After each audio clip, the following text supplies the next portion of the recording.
All right. Good evening, everyone. Good evening. So glad that you all are here today. Want to address you just very quickly and get started. We do appreciate your time and patience.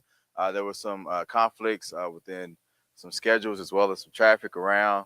That's kind of delayed some of our candidates participants. But I want to welcome everyone to the seats. If you will come forward. And my name is Derek Rainey, and I do have the pleasure and honor and the privilege of serving as the mayor of the great city of Wrightsville, Arkansas. Want to welcome everyone here to our facility, and in collaboration with the Justice Advocate Coalition, an urban media group. Want to thank all of the sponsors as well as collaborators who have made this event possible for you to hear from candidates from our primary elections. I do want to state that we have some individuals who represent several candidates, and they are here to give some information. But want to let you know that yes, March 5th is a primary election. Making sure that you can early vote, but make sure you do vote. If you don't early vote, you got to make sure you vote. That's the way we can move the needle. We have opportunities to elect the first Black judge to Chief Justice to the Supreme Court with Mr. Carlton Jones. So I want to make note of that. We can make history in this election. So let us please get behind our candidates, learn and hear from them so that we can all move forward as a community together. At this time, I would like to just offer a quick prayer, and then I'll turn it over to our host, Mr. Scott Green. If you will, let us pray. God, we thank you for this day, and we are grateful for the blessing of life and the time that you've given us. We thank you for safe passage here today. God, we pray for those who are in transit, that you will cover them, those who could not make it, those who are on the way, those who are here. We thank you for the opportunity to serve your people, that you've given candidates the desire to run, and that they should run their race with grace, and that they run their race till it finishes. We thank you for everyone who is here today, every representative, every justice of the peace, every judge. We thank you for the opportunity to seek your will and to seek your kingdom here on this earth as it is in heaven. Bless us today. Bless every conversation. Bless every word that's spoken, that it would inspire us to do more. It's in Jesus' name, amen. Amen.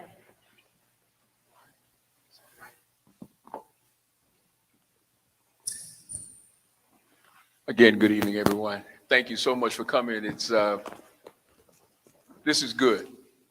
This is what it means to know that there are people in this community and the surrounding area that care mightily about what happens next, that are willing to participate and make sacrifices to show their support, not only for individual candidates, but for the cause. This particular presentation was built on the idea that what was to come from it was to give some real in-depth information. Before I go any further, for those who may not be familiar with me, my name is Scott Green. I am the executive director of the Justice Advocate Coalition. But this is not my brainchild. I had some help pushing this agenda and this idea along. And I'm, as I mentioned to Ms. Harden with the League of Women Voters, I'm forever grateful that they pushed, because this is a push. We are now just 7 days from the Arkansas primary election day, when Arkansas voters will determine national, state, and local representation for a minimum of the next 2 years. Tonight, we will question the candidates that are here, who are campaigning for offices of State Representative District 76 and 80, and Justice of the Peace District 9. we're expecting to hear from them how they best are prepared to provide leadership, stimulate growth, ensure better services on behalf of the Black community. This was supposed to be a debate, a contest, matching one person against at least one other person. Unfortunately, because of circumstances that are beyond our control, some people were held up in traffic. Some even chose not to come. Some had prior engagements as related to the scheduling, and we respect them and we honor that. But needless to say, we're going to press on, and we're going to make the best of this evening and come away from this with an understanding of who these people are and what they plan to do if elected. Candidates will be allowed 1 minute and 30 seconds for answers. Was it 2 minutes? 2 minutes. Thank you. 2 minutes for answers and the opportunity for a closing statement. The follow-up response will be at the discretion of the moderator for 1 minute. Invoking candidate's name or policy will not dictate that the mentioned candidate is entitled to a response. So because we have different candidates from different political races, it's not in itself tonight a competition. It is not a debate. On the other hand, it's not just a forum and a meet and greet. We do have a moderator, a distinguished gentleman who most of you know, who has the chops of, that I consider one of the best prepared facilitators that I've ever met. And he's here locally. Each weekday morning at 9 a.m., you can find him coming across the airwaves at KBF radio station with Let's Talk. And we have none other than Mr. Larry Hicks. Please give him a hand for being here.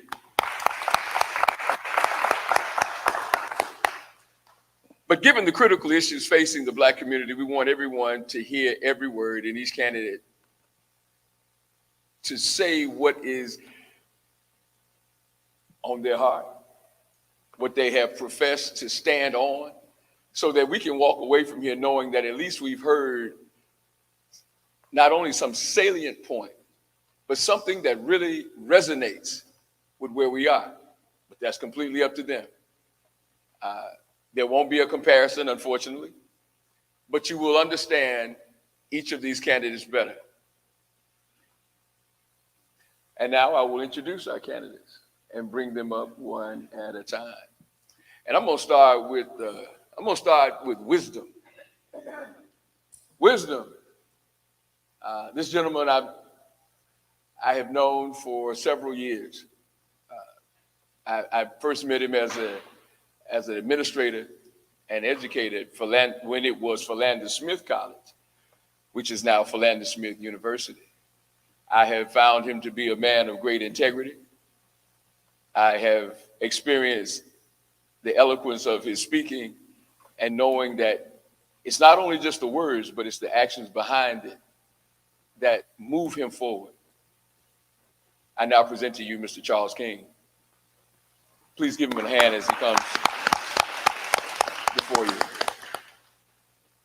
Now, the second gentleman, I've been pulling on him for a long time to be something more than just outstanding, because I've always felt that he could be just super special. He's a man of God's word, and he's always been one that I have been able to have just regular old conversations with, but they go real deep in a moment's notice. And so I think that he is someone that you guys will find well prepared, and that he's serious about this business. I introduce none other than Mr. Ryan Davis. Please. And last but not least, this young'un here, I met him when he first came to college. I don't know how many years ago that was, about 5 or so. I've actually sat in college classrooms just as an observer. And so I know of his intellect and his ability to process information. And I've seen him be very determined in what he is doing. He is certainly not about to back down now. And I see him moving forward in whatever realm he might find himself in.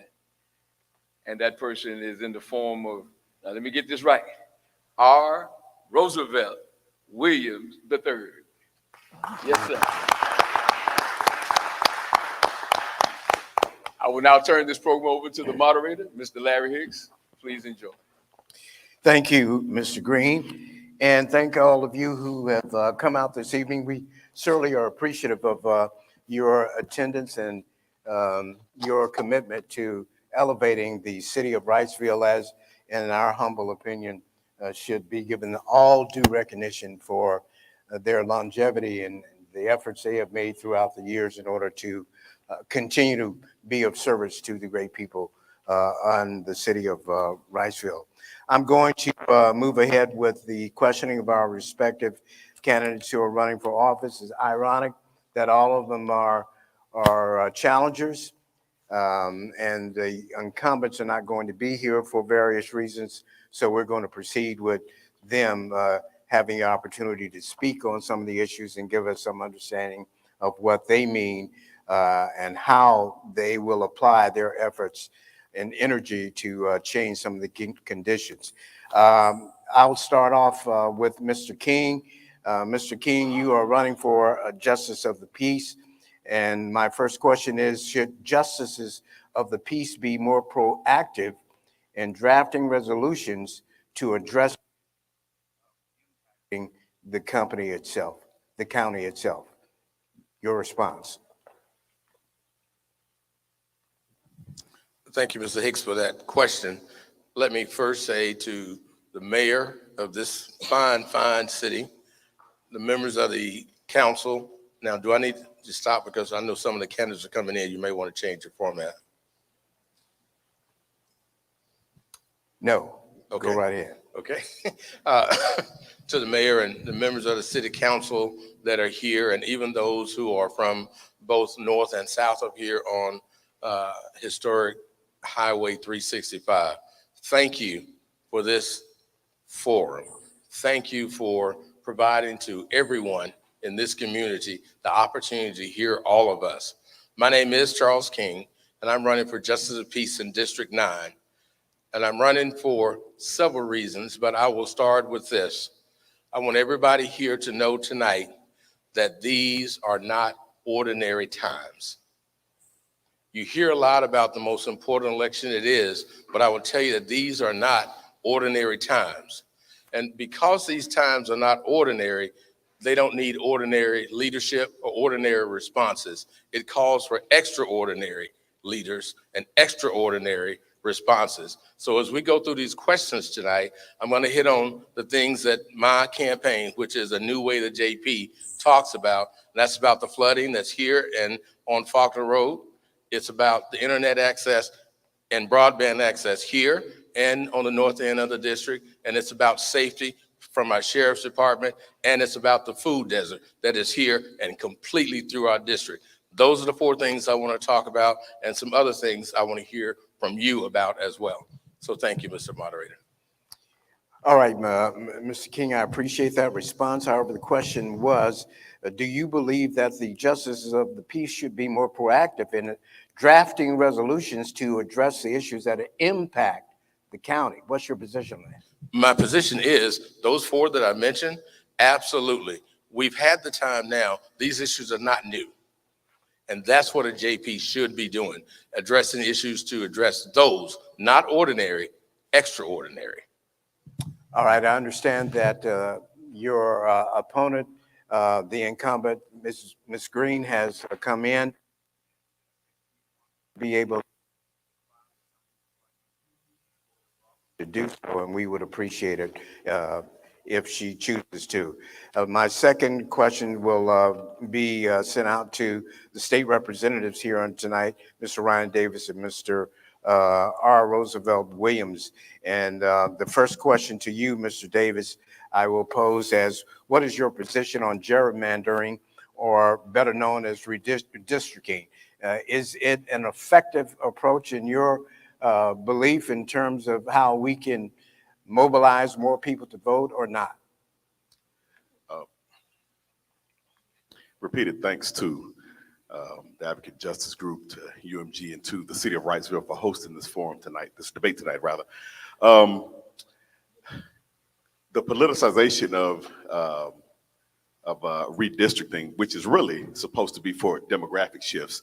If, for instance, you want to equally divide our state into 4 congressional districts, there might be a point where it's necessary to do that because of population shifts. But when you have elected politicians, Republicans in particular, those 3 people who get to determine what the redistricting map looks like, the Attorney General, the Secretary of State, and the governor, and we know who they are, that process becomes politicized. So what ends up happening is Black representation in the 2nd congressional district gets watered down, where you have folks who are in Southwest Little Rock, 10 minutes from where I live, who all of a sudden share congressional district space with folks in Pine Bluff. So the politicization involved in redistricting is bad, which is why we need to have a commission, an independent, nonpartisan commission, to do the redistricting process every 10 years when it's necessary. Thank you very much. Mr. Williams, what are your thoughts as it relates to that question? Good evening, What is everyone. your position on gerrymandering, or better known as redistricting? Do you think it's an effective process, or is it something that hurts us more than helps us? Good evening, everyone. Protocol having been established, I am thankful to be here before you all. In terms of gerrymandering, as someone who interfaces with residents of a district that is very large and that covers a great deal of territory across central Arkansas and transitioning into southeastern Arkansas, I know the impacts of drawing lines among boundary lines all too well. It serves a purpose in terms of uniting communities with similar interests and similar backgrounds, as Mr. Davis referenced, similar demographics as well. I do believe that when done in a nonpartisan fashion and one that is inclusive of communities and the input of those that are directly impacted, it can have a positive impact. But as we are seeing across the country, and of course in Arkansas, unfortunately, there are times in which gerrymandering can be weaponized to fulfill the missions of political parties and not the missions of people and communities that will be united by those new boundaries. So currently it is being weaponized, and I do not see it being of great use for our communities. Thank you. Let me ask this next question of Justice Green in regard to whether the county and city can be more productive at consolidating some services, and what do you think they should be? Well, they're 2 separate entities, and I apologize because I'm hoarse tonight, and I just left court. I just found out about this meeting today. Normally we have 2 or 3 weeks before we, get a chance to get invited to something. Yes, so I apologize that, but I was determined. I had quorum court tonight, so I left quorum court early to come here because I knew it was important. But what we do, the city has its own entity and the county has its own entity. We cannot overlap budgets. Now we have, as a matter of fact, I just got through, before I left quorum court tonight, approving a budget, a legislation that would give Falcon Jet 400 new employees in Pulaski County. So we do a lot of things. We legislate for those large companies that have large employment, and we increase their employment. That gives a lot of people jobs who did not have jobs at first. Some of the things that I've done, and I've been on the quorum court 13 years, and can't tell you everything that I've done in the last 13 years, but I do have materials that I wanted to pass out, make sure everybody gets it so they can see all of the things that I personally have legislated, and some of the things that I've co-sponsored. One of the things is the Higgins Community Center down here. That was my project. I worked 3 years trying to get that passed where we could build a new city. I remember when they first had that center down there when Pat Jackson was the director down there.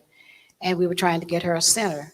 And we had some of the other side, people on the other aisle, they didn't think they needed it.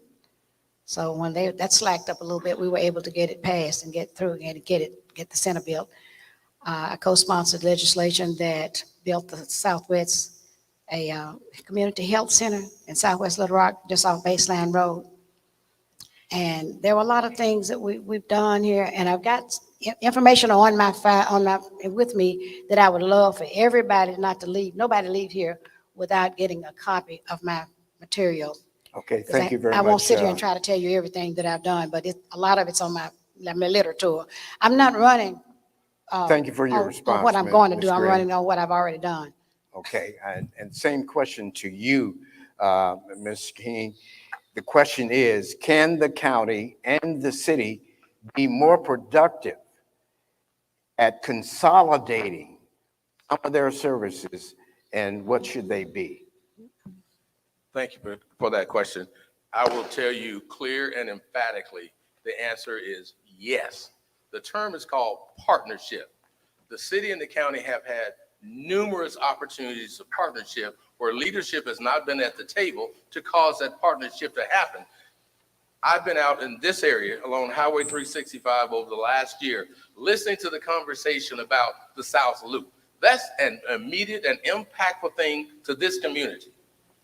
The city and the county should partner to make sure that the voices are heard, people's property is not taken, and where we come to a resolution that everybody is, one, compensated appropriately, treated with respect, and given the opportunity to be heard.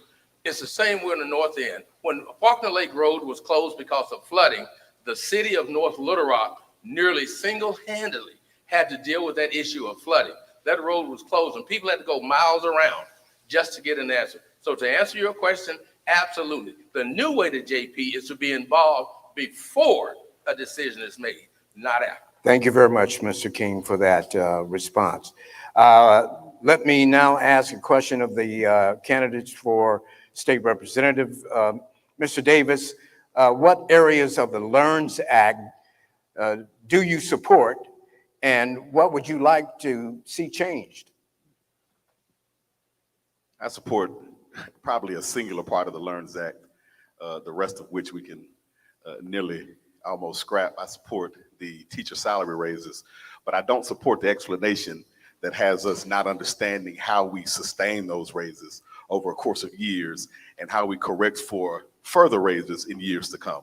I can't support in total a document that's going to blow a hole in a budget that's already about to lose $78 million in less than 10 years because we've cut taxes for rich people.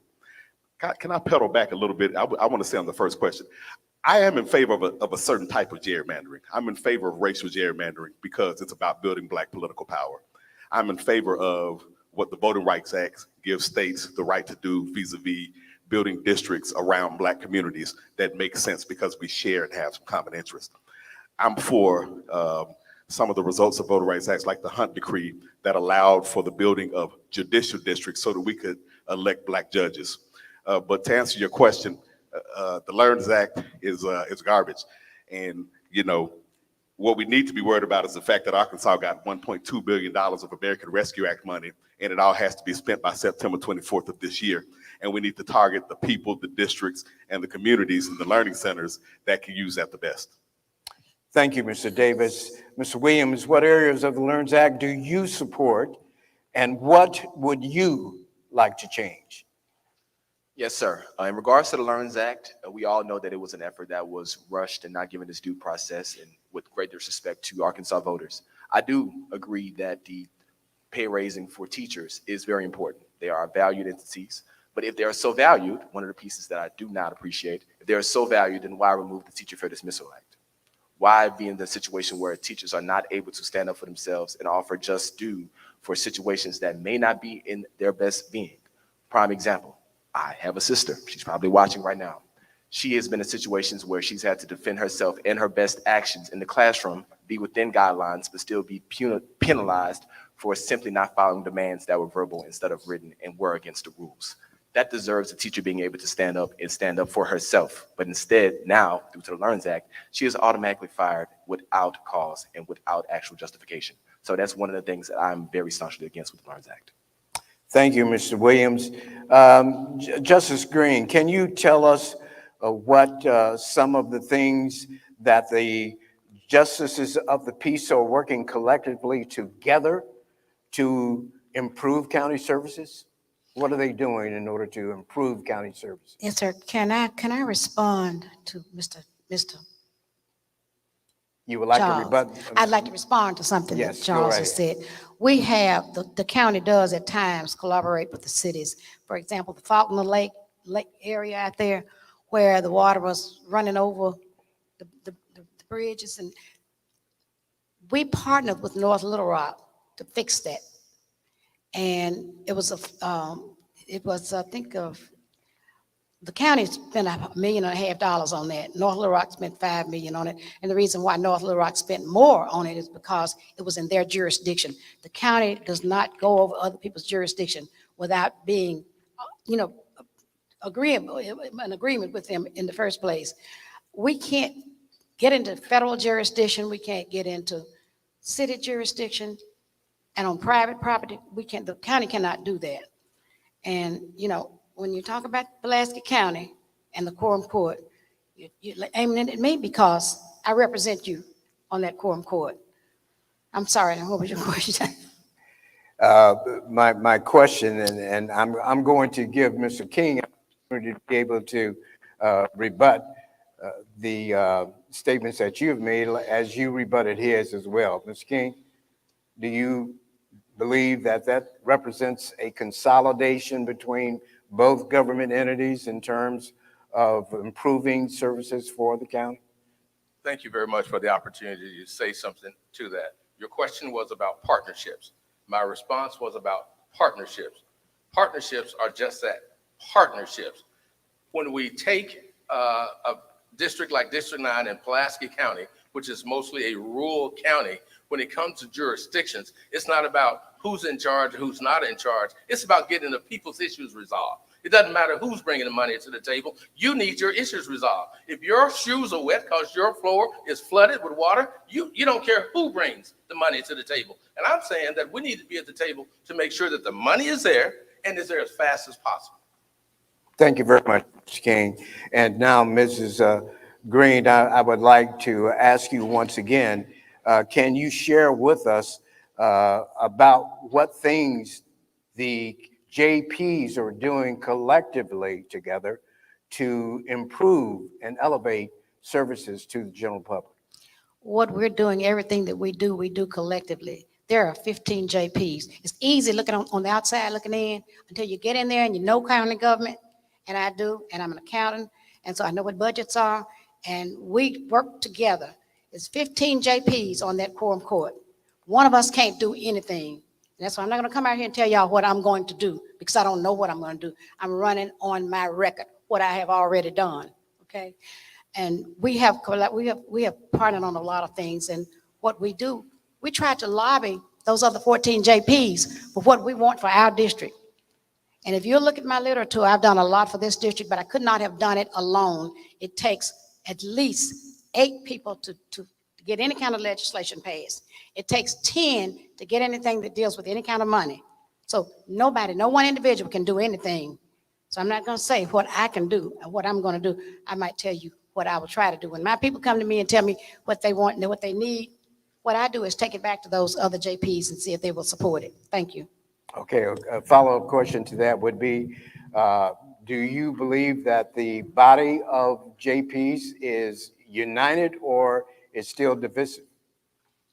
Most of the times we're together most of the time. It's just certain things that people vote their convictions and their beliefs. But the majority of the times, we are always together most of the time. On most of the things, most of the issues that we have, we vote together on them.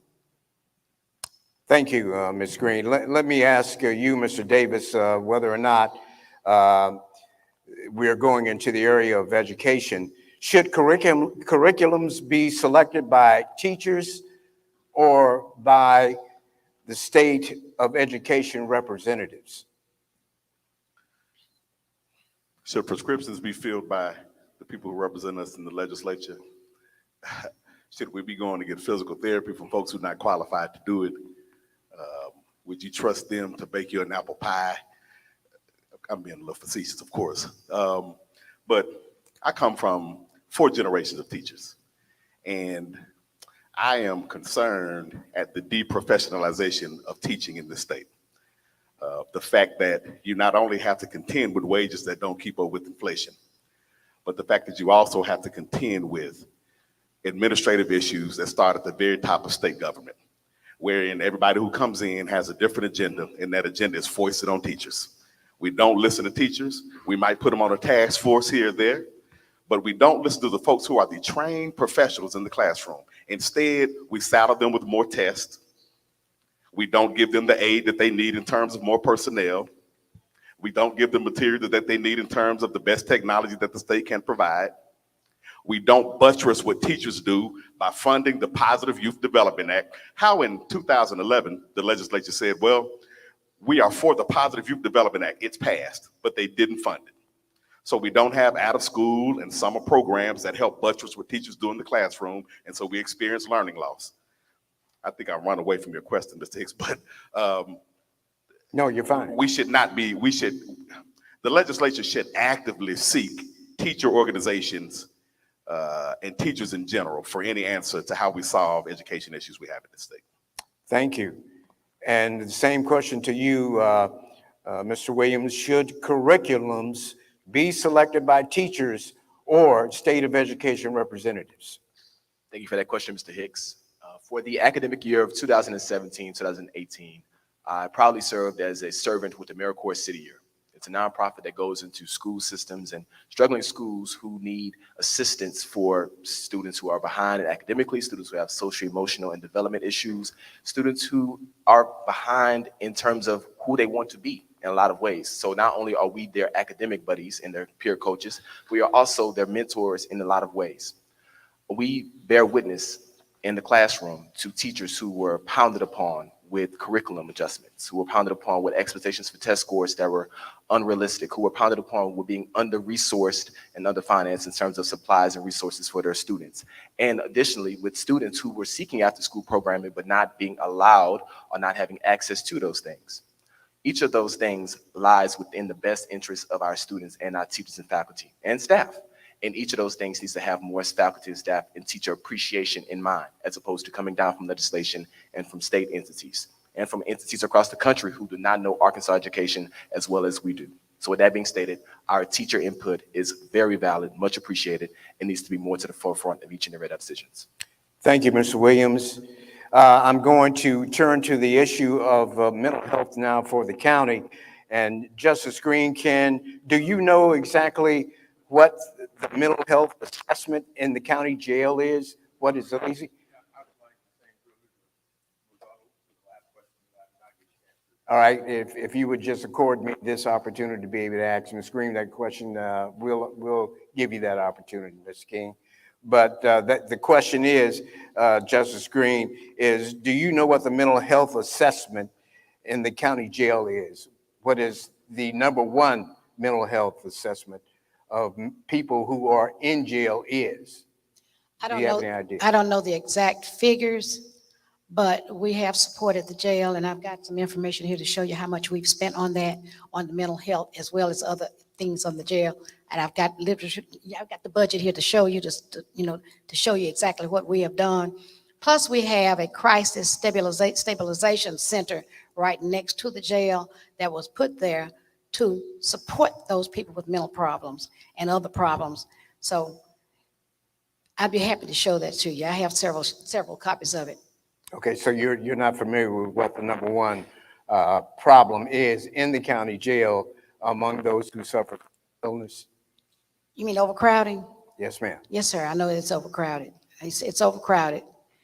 And I think what they do is they go into the prisons and bring people out who are almost ready to come to get paroled and bring them to the county jail, which causes overcrowding in the county jail.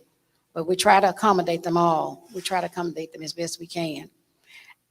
And we spent over half of the county budget on different entities in the jail. And the other 48 departments, which includes the the courts, the circuit courts, which is, I think is 18 circuit courts, the health part, the youth departments, the juvenile detentions, there are 48 other entities that have to split the other part of the money. So we have done, I think, over what we should have done on the jail. Okay, thank you, ma'am. And number one, issue among mental illness in the county jail is depression. I'll give you an opportunity, Mr. Offer a rebuttal to one of Justice Green's comments. But I would like to speak to this issue of the county jail because it's critical. First of all, the quorum court does not know what the number one issue is because last year, when the sheriff came before the quorum court and asked for adequate funding for mental health evaluations, the quorum court said no.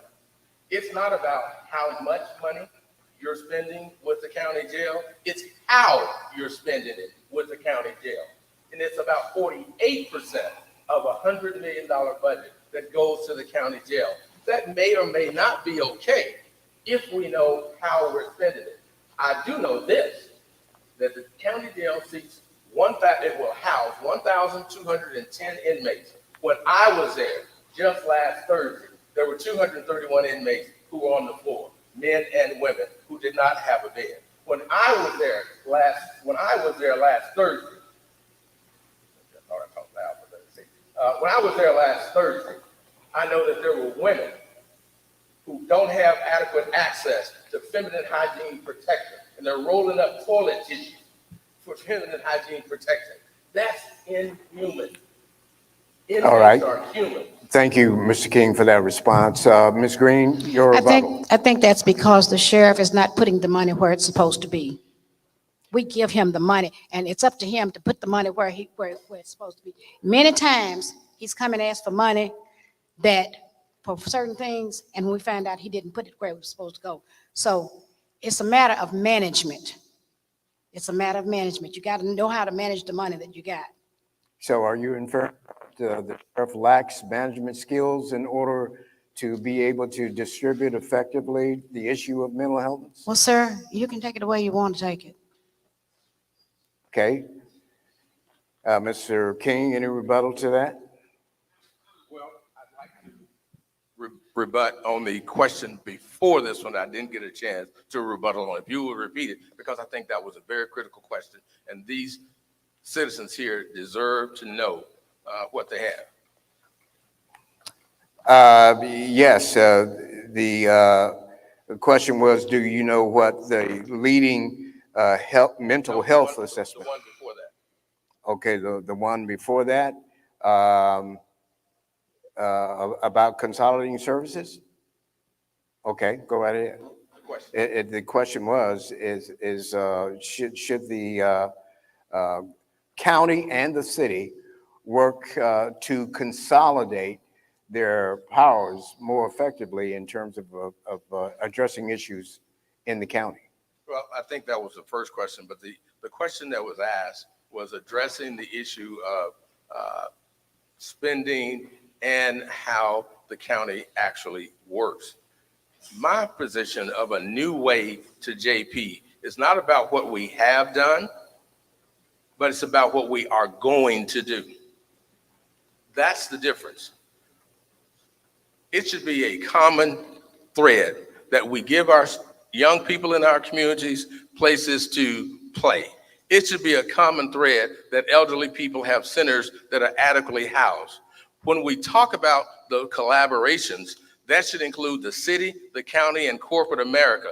District 9 has the 4 elements that are required, and you learn this in your basic economics course in school, high school or college.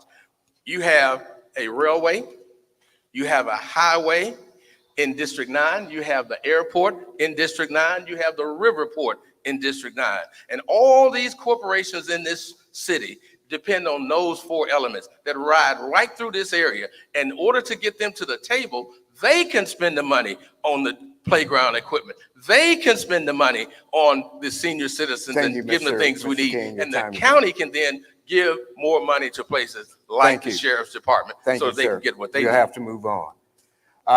Let us go back to the state representatives, and let me ask you, Mr. Davis, at what levels should children begin learning about Black history?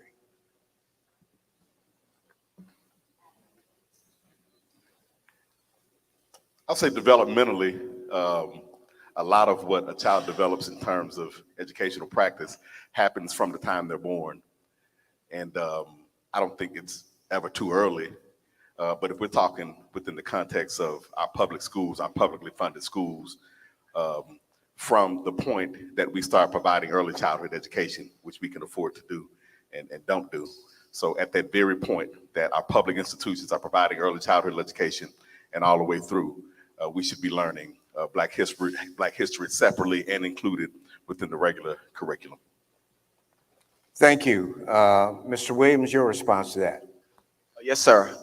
I believe it's never too early for students to learn about diverse backgrounds and ways in which our society has been impacted by people who have come before them. The same way we learn about light bulbs, the same way we need to learn about elevators. Difference is, one is prefaced by the invention of being from a white individual. One is prefaced by us knowing that it was invented by a Black person. But both are utilized on a daily basis. So it's never too early for them to be exposed and know those things because they're going to encounter them on a daily basis. So if the parents are accommodating it and they are experiencing it in their humanity in their day-to-day, it's something they need to know about. Okay, let's go back to the county now for a moment. And Ms. Green, is diversity important in our county? And where would you like to see improvements? I think diversity is very important, but I would like to say, if you don't mind, that's what I was talking about, being on the outside looking in. If you don't know anything about county government and don't know what we're doing, you can't get in a public place and tell what we don't do. And again, I'll say, would you all please look at the sheet that they're in the back there. I thought they were passing them out. The sheet, the newsletter that I have, and it will show you how much money we spent on playgrounds in Wrightsville, Sweet Home, Higgins, College Station, and all these places. We spent money on playgrounds. We're doing what we're supposed to do. We're spending the money wisely. This is your taxpayers' dollars that we're spending. And we're the stewards of the taxpayers' dollars. And we have to be careful how we spend your money. Or you all be coming in on us. Why? I've had people ask me, why'd y'all do this? Why'd y'all spend this money on such and such a thing? I won't call any names. But they don't need all of that. They didn't need all that. But what can we say? Thank you. But Okay. we spend our money. We try to spend the taxpayers' money wisely. Let me do a follow-up question with you. Would you say that the distribution of those funds, or let's use the city of Wrightsville as an example, are equal to what the parts of the county? We give Wrightsville what they ask for. You got to come to the meetings, or you got to get with your JPs and let them know what your needs are. When they come to me, I get with the other court members to see what can we do for my district. And like I said, if spending money, it takes 10 JPs to vote on anything to spend money. And most of the times we all agree. And all of us can't be wrong. Mr. King, your rebuttal. Well, I believe that your question was about diversity. Yes. Currently, the Quorum Court cannot tell you about diversity in Pulaski County because they don't address it. Right now, the city of Little Rock is doing a study to determine how much business the city of Little Rock is doing with minority businesses, women-owned businesses, and others. The county is not participating. No one at the county in county leadership roles right now has expressed any concern about whether your tax dollars, we're not talking about others, we're talking about your tax dollars, can be returned to you in the form of doing business with the county. It is my job as the next Justice of Peace for District 9 to put that issue on the table. When I talk about a new way to JP, that's what I'm talking about. If you go along with the get along just to get along, you ain't gonna go far. You have to be a disruptor. You have to be a person that can get the attention with the skill to make something happen once you get the attention. And when you look at my personal professional record, you will find that I have done that, especially when it comes to the issues of diversity and minority business development. All right, let me stay with. That's one of the things I'd like to ask you all to do. Those of you who are not computer savvy, go online and look up all of our records. Go all the way in our backgrounds and see who is what and who's done what. If you will, do that, please. If you're not savvy on using computers, get your kids or your grandkids, go online and look up all of us, not just in this race, in all races, before you decide who you want to put in your offices. How many jobs you had? Why did you leave? How long did you stay there? All right, then let me ask you this question, and I'll allow you an opportunity for a rebuttal, Mr. King. Ms. Green, how would you like to see economic development in the Wrightsville and Hensley areas? Well, what we do is, I support economic development, period. I was on the EOA board for 12 years. And whatever they come to me and ask me, or when they ask me to help them to do something, and my constituents there will let you know that I work with them and try to get everything that I can for my district. Most of the times I can get it approved by the number of JPs that we need to vote on something. Okay, so to that end, are you saying that the city of Wrightsville and Hensley and Woodson's have equal efforts made by the county in terms of economic development opportunities? I can't say that exactly because it depends on what their status is right now. I know that we do a lot for those cities. And like I said, again, I've got information, I've got proof positive of what we've done in those areas and all of them. All right. And I'll be happy to share them with you. Okay. Your rebuttal, Mr. King. First, let me say this, that along Highway 365, Wrightsville is the only incorporated city or town. That puts it in a total different position from the other communities out here. College Station is half in Little Rock, half outside of Little Rock. So when it comes to any services that these communities get, if you're an incorporated city, you're responsible. If you're halfway responsible. And it goes that way. We have to understand the people in the community and where we can get the resources for economic development. But again, the idea of partnership, the idea of a new way to JP means that you will bring the city, the county, corporate America together to talk about all of this beautiful marshland that goes along Wrightsville. How do we turn that around? Or on the other side, there's some walking trails to make the business come into this community. This is not my first rodeo. I've been in other communities where when 530 was built, it was an economic drain to everyone along 365. The gas stations, the businesses, the little flower shop that used to be down the street. All of those things went away, but nobody was at the table of leadership saying, how do we go back and infill economic development in these communities? How do we work with them? And that's what I want to do. I don't want to continue to do the same thing that we've always done, get the same results. I want to move in a new direction of JP. Thank you, Mr. King. It's Ms. easy Green, to say. any rebuttal? Yes, sir. It's easy to say that. No one person can do anything.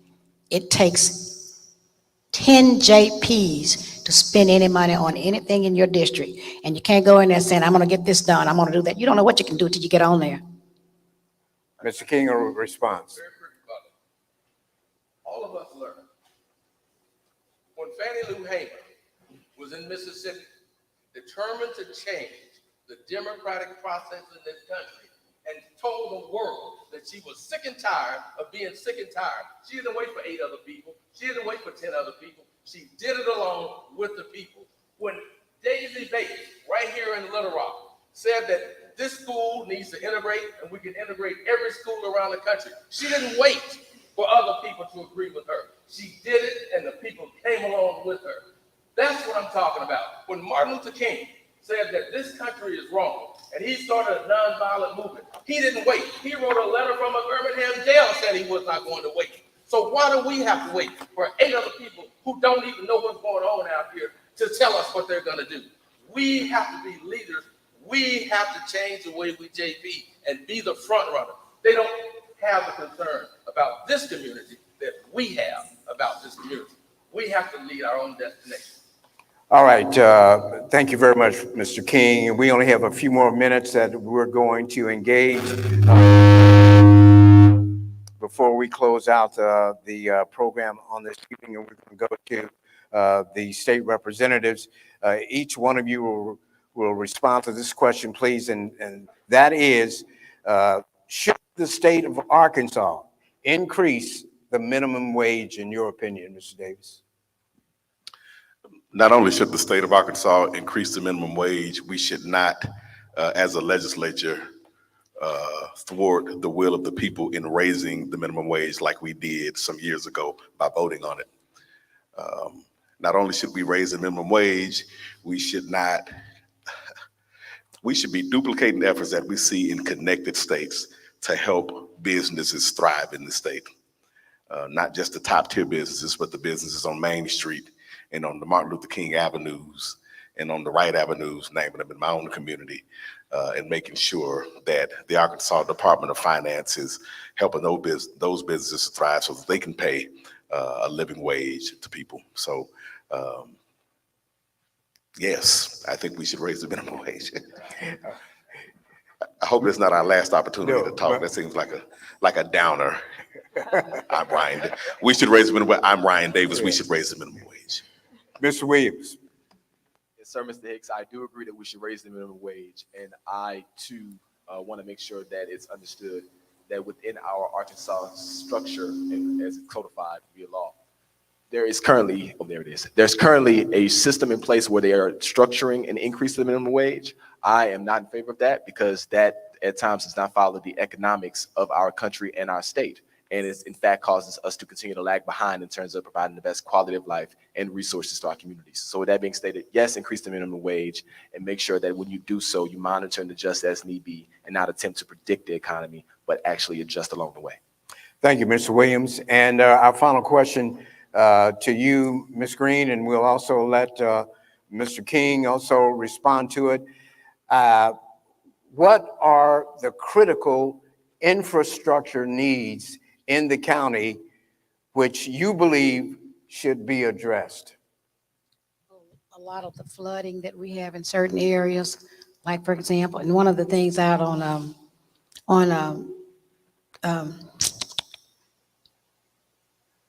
going up toward Granny Mountain, on that street going out towards Granny Mountain, I was talked to about that yesterday. Oh, they're using it for dumping grounds. And that's something that we can do something about. People just come down and dump. I mean, we can have it cleaned up, but we probably need more law enforcement down there to catch these people. We need lights and something. We need cameras up there to see who's dumping and get license plates. And there are a lot of things there's a lot of infrastructure stuff that we can be doing, and there's a lot that we're already doing. And again, I said, please refer to my literature because I've got it all on there, what we've done. And another thing, I would just like to see, if Mr. King gets elected, I'd like to see him go in there and tell those other 14 JPs what he's going to do. Thank you.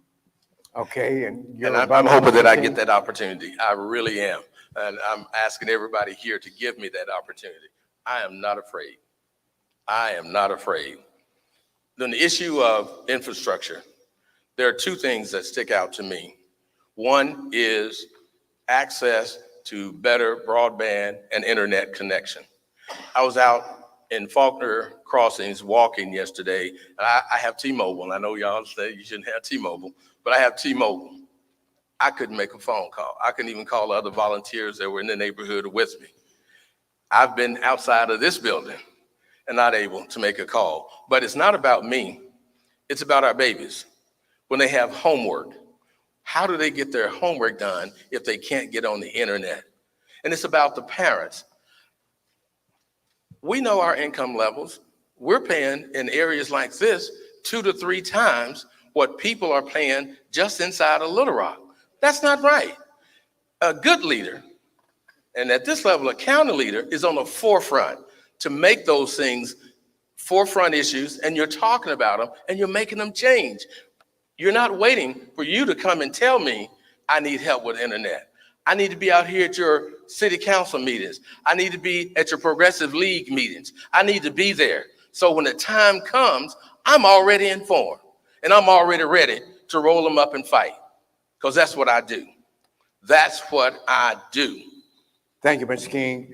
Mr. Green, we have one more question for each of the four candidates to speak to, and we would like to hear exactly what their opinion is on it. And it's this: would you support efforts to bring public transportation back into Wrightsville, Woodson, and Hensley? Absolutely. Absolutely. Mr. Green, Mr. King. I'm sorry, say the question again. My Would mind you was. support efforts to bring public transportation back into Wrightsville, Woodson, and Hensley areas? Yes, transportation is a part of our economics for each of our families.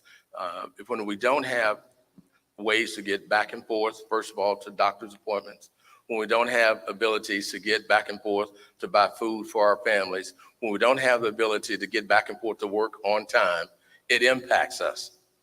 It impacts us. If the county has an opportunity to restore or bring back a better transportation system than we had before, they should do that. But in the meanwhile, we should not just sit dormant till a county-wide system is available. And I know, I make no bones about it, I'm a civil rights baby, okay? And I was born fighting. When they decided in Alabama they weren't gonna ride street buses because they were disrespected, the communities came together and provided transportation for 381 days. That's the fire. That's the fire that I know exists in this community and others around it. That's the kind of thing we have to do. Until we get it, we have to be at the table suggesting, here's one way, here's another way, here's another way. So yes to public transportation. And Mr. Davis, I'd like to ask whether or not you would support efforts. Were you so fortunate to be elected state representative in suggesting that public transportation needs to be reactivated in these respective areas? And it would be, I would be fortunate. Like that parabolic pearl of a great price that Jesus talked about. These positions that we ought to have more care for. Absolutely. I mean, if we were more forward thinking, we would have high-speed rail from Pine Bluff to Conway rolling through these places. They do it in other countries through rural areas and small towns. Budgets are a moral document. What we put into our budgets suggests what we value the most. And what we value now are the companies that make concrete and other such things. Let me say this in closing, since I got, 30 seconds? 1 minute, 2 minutes, all right. My opponents are not here. My main opponent, I think it's only fair to say that her absence is characteristic of her time in the state legislature. That has to be said because it's a fact. I've gone to more than a dozen neighborhood association meetings, and characteristically what is always said, not what was sometimes said, but what has always been said is either we don't know who our state representative is, or we tried to contact our state representative to no avail. At the bare minimum, we can be present. At the bare minimum, we can be present. And I do understand, I have 3 children and I'm bivocational. I do understand not being able to be present sometimes. I don't understand not being able to be present almost all the time. I don't understand showing up to committee meetings late and uninformed and not prepared. I don't understand that. I live and grew up in this district. We owe ourselves better representation. I ran and lost by 1 vote in the special election in 2020. I voted for Mrs. Springer in 2022 because everybody deserves an opportunity. I'm running again to provide better representation for District 76. That's not the district we're in, but you know some people over there. We got a coach who teaches over there in District 76. I've seen some of you around District 76. You know folks in the Dunbar Central, Oak Forest, Broadmoor, Boyle Park neighborhoods. Tell them to vote for Ryan Davis. Thank you, Mr. Davis. And Mr. Williams. Yes, sir. The question is, would you support efforts to bring public transportation back into the Wrightsville, Woodson, and Hensley areas? Yes, sir. I would support efforts to bring public transportation back into the Wrightsville, Woodson, and Hensley areas. And not only that, supporting the economic and community infrastructure that transportation would be utilized to visit. 4 years ago, I campaigned and spoke on some of the same issues that are prevalent in our communities this day. lack of clinics, lack of grocery stores, lack of our Saturday morning amenities, and lack of resources that will yield themselves to having a tax base for individuals who reside in those areas. So in that regard, we can have the buses and we can have the transportation, but we have to make sure we understand where they're going, why they're going there, and how it benefits the community as a whole. And that's something I want to make sure I bring to the table as state representative for District 80. My professional community experience has yielded me to understand that those things are not lofty. Those things are not non-pragmatic. Those things are not beyond realism. Those things are actually things that with the proper planning and input from county officials, state officials, and city officials, we can have an understanding of where we can be so those buses can go places that they aren't at this moment. Thank you very much, Mr. Williams. And now we will have the final closing comments made by these individuals. Mr. Green, are they going to be able to give closing comments? No closing comments tonight. We're going to end it there. I'm going to remind those who are here, the candidates that are running for the respective offices that are represented tonight. State Representative District 80 candidates are Denise Ennett and Russell Williams. 9th District, Pulaski County Quorum Court, incumbent Junie Green, Charles King, and Tina Ward. State Representative District 76, the incumbent Joy Springer, Ryan Davis, and Kia Sprinkle Wilson. I want to thank each of you for making the time to be here to hear this civil discourse. I only encourage you to do what you think is best. Encourage others to participate. It has been mentioned tonight that, oh, the room should have been full. Oh, we didn't get the word until it was late.